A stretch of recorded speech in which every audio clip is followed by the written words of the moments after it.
Welcome back to day 98 of the Travel Agency in a Year podcast. This episode is kind of geared for just newer agents,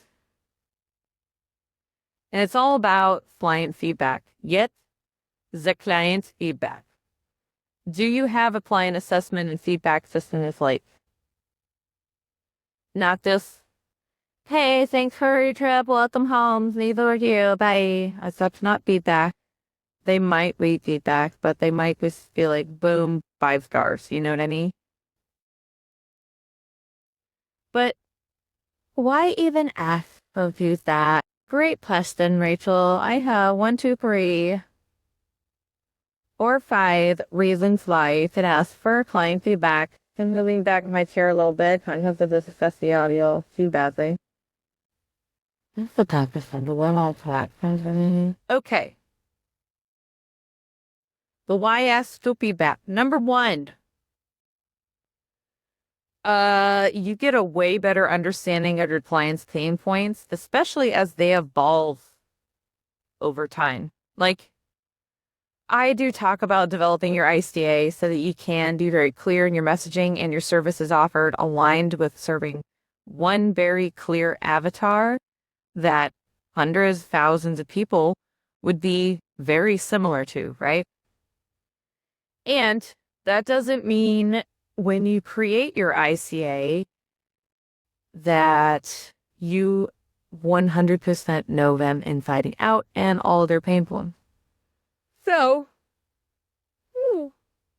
getting feedback from your clients helps you to refine your services to meet your ICA's preferences, expectations, and it gives you the ability to innovate to resolve more pain points that you may have exposed while serving them for their trip. Not that you're the pain in the ass by any means, but like you didn't realize, I don't know why I'm leaning towards the European fix because I don't really felt a whole lot of those.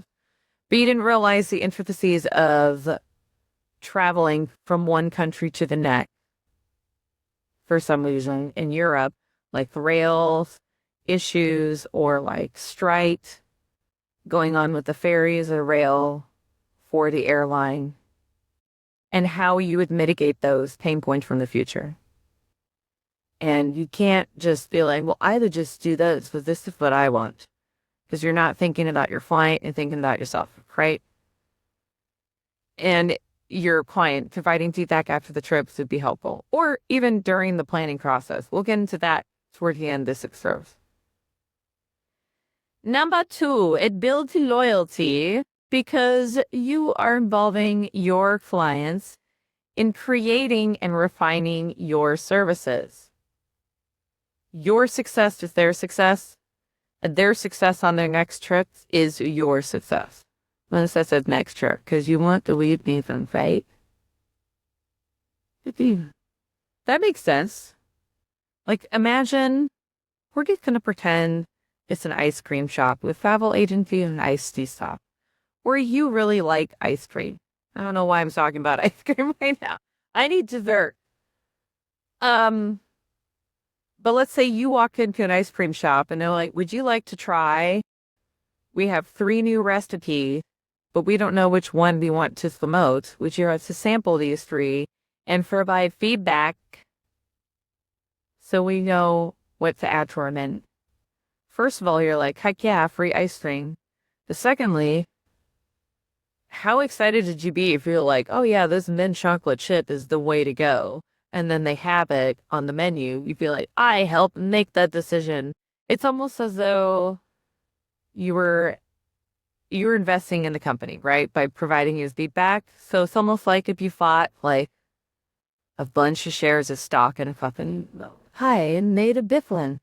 Because I got the vote in the shareholders meeting because I didn't add my stocks in an ETF or an index fund. Anyway, that's what I'm saying. Like, you feel like you're more invested as you provide the feedback, and then the company comes back and is like, hey, I made this difference because of you. Do that with your client. Build that loyalty. Point number 3, outpace the competition. The faster you implement feedback and innovate accordingly, the more you're going to outpace your opposition. Because I feel like a lot of people buy reviews just to rank higher on Google My Business. In fact, I know it's an encouraged practice in the industry, which is like not cool in my opinion. Like, why do you have to buy people off to promote you? I don't know, it's bullshit. It's weird, Sunni. And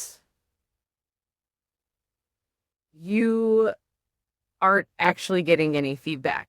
You're just like, give me 5 stars and I'll give you some money. So I can get more clients. But you aren't actually getting any feedback. And then you ride the struggle bus if you want to like change niche or the industry itself that you are booking in and working in, that sphere or whatever starts to evolve. And you can't keep up because you're just like, my systems and processes are the best. And then you get burnt out because you start getting crappier and crappier clients because you are no longer ranking up there with the competition. So then you're like, well, I'll just completely maybe switch niches or whatever. But then nobody wants to come book with you again. You never asked them for feedback, right? So then you have to try and find all new clients. Like, outpace your competition. If you see trends changing in your niche, specifically like little service trends, but more and more of your ICAs are like, oh, I really like this. And if there's any way in the future you could do this for future clients, that's going to be super helpful. Instead of just sending them an email and be like, I'll send you a $50 Amazon gift card for 5-star reviews. Thanks, bye. You know? It also aids you in growing in the ability to adapt to the change in trend. Emerging technology based on your client's preferences, not based on what somebody else in the industry is trying to sell to you. Okay? So think about that. Like, some people might come to you and say, I would really don't know how to do both. Consumer preferences. I had a really good example when I recorded. It was, I don't have enough notes. Bear with me. You guys are like, I'm out. I'm not listening to this anymore. Done. Oh, here's an example. So when I was doing a lot of destination weddings, I had my system in place and I was like, this is how it is. This is great. And then I was introduced to new products to add to my arsenal of serving clients. And it was very similar to one that I used previously. And so what I did was this was like back in 24. Yes. I invested in the new technology or the software. And for those brides like getting married into 25, I was like, okay, so you've already done like the site stay with the couples. I always say brides. They're couples. You've already done the site inspection stay, and this was my normal process. And this is what your group should expect to get when they travel, was like your site inspection stay. However, I have this new technology. Would you like to check it out? And I let them look at both apps to see which one that they preferred. And I had them vote. I liked the other app, like the new technology, a lot better. However, all of my brides were like, I don't like that. I like this. And so I stuck the field technology. Even though I'm not out, like, that has nothing to do with competition, but that's like the understanding of investing in technology based on your client preferences, also aligned with what you want to accomplish. Will that make sense? Just because you like it and it's pretty to you doesn't mean your client knows that.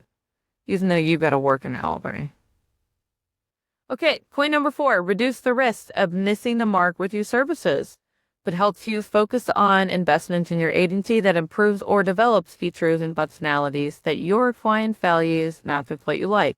Basically, a long-winded thing that I just said. Yeah. Point number 5, you get to learn to experiment and evolve rapidly. It strengthens your creativity. Here we go. I don't have a stutter. I just felt like doing that for a second. Strengthens your creativity and innovation muscle. You might develop a whole new system to change your niche, like how your niche can be served. You're flying, traveling in the niche that you sell. With you completely change how it's done. If you did get the feedback. Now, how do you incorporate feedback? That was my notebook. Water in the force. This isn't just asking by me. I won't. I don't like the idea of buying. It's just brushing out again for the 50th time in this episode. Look at the life cycle of your client. Within a cycle of like managing your client from consultation all the way through in a booking process. Depending on your niche, you can set up possibly a few phone calls or Zoom meetings along the way as like trip planning check-ins and ask for feedback in the process. Not like, well, do you want to do this bioluminescence tour or do you want to do this party bow? Like, yeah, that's part of it. I don't know why I did that voice for it. And also just like, how are you feeling about this part of the process? Like, do you like the forms? Is it easier for you? Our credit card payment form, is it easy for you to process? Stuff like that. You definitely want to set up all post trip. Okay, so again, it depends on the niche and like how long it takes for you to book a flight. And what I've been noticing at the time of recording, end of 25, early 26, it used to be people would plan trips out, like actually plan trips. I think now people are just giving up on planning anything and there's moving very, very last minute. So this would be hard to like regularly implement like FIPs for just individual like resort trips, you know what I mean, that aren't complicated. It seems like a lot of people are like, I just need to get out of this country and break for like 8 days tomorrow. Can you do this for me? You know what I mean? Like, I've been getting that. A lot of my students have been getting that.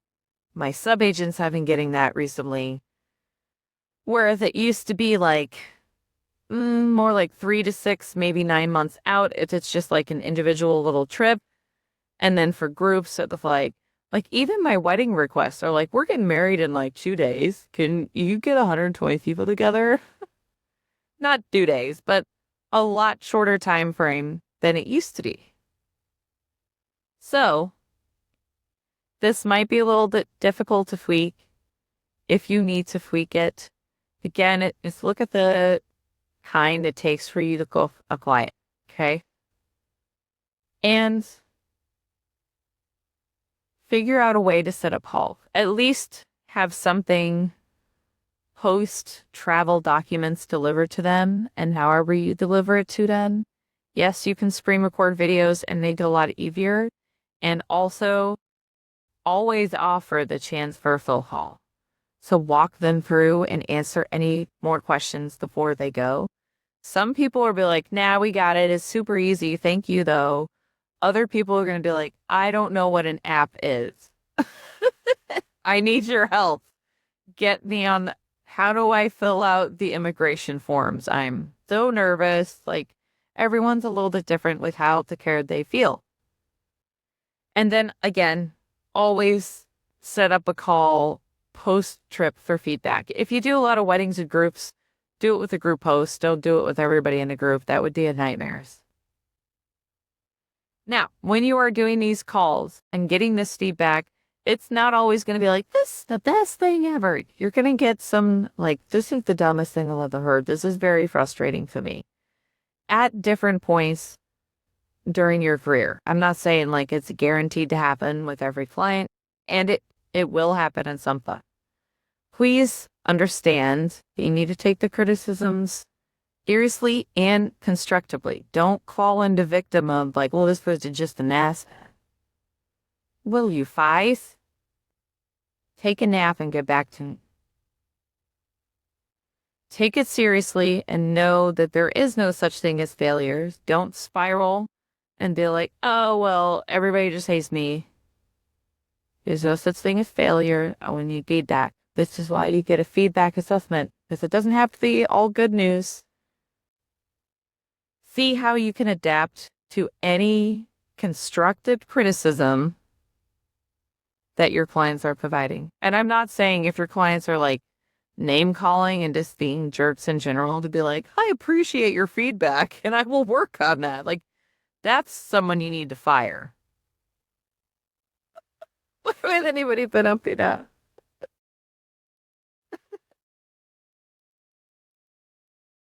But you do need to see what you're doing that is causing confusion or frustration for your client's experience. Adapt and address those pain points that they are having for future people. Thank them for all the feedback. And once you've implemented a fix for it, feel free to reach out to them and be like, you know what, after careful consideration, we've decided to implement da-da-da-da-da. Due to your feedback, we really appreciate your feedback. Would you like to just like test the system out, or we would love more like follow up from you? Not by trying to book a repeat trip, by the way. They'll be like, well, if you book another trip, it'll be better. Just be like, I can send you a little test sample and see how it works. Or we can like set up a meet or a Zoom and we can talk about it. That's what you need to do, not be like, the next time you book a trip with me, I'm not going to totally drop the ball in this part. So, that's all about the client feedback. Get it, implement it. Don't think that you know what's best for your client, especially if you work with a very specific ICA and it's a certain age group, because eventually, if they're like your age when you start in the industry, eventually you're going to age out of that and you're going to be like, what is this new technology? Nope. I have crazy, weird methods from the 20th century. And then people are going to be like, what? Everything's done on the phone now. You know what I mean? Like, that's kind of how it is now with some, not with agents, but like what I did when I first booked with a travel agent before I became a travel agent is completely different from what my clients expect of me now. And if I were to like just follow that method from 15 years ago, I would be completely out of touch with my ICA age flip device. You know what I mean? Okay. Well, that is the client's feedback episode. Again, I had to re-record a bunch of episodes. So this is late night in my office and I'm tired. Enjoy the next few days because they're going to be real weird. I'm going to get real weird with it. Thanks for listening. Feel free to subscribe if you want to listen to me be very tired due to technical difficulties. And if not, please come back tomorrow and have a good day.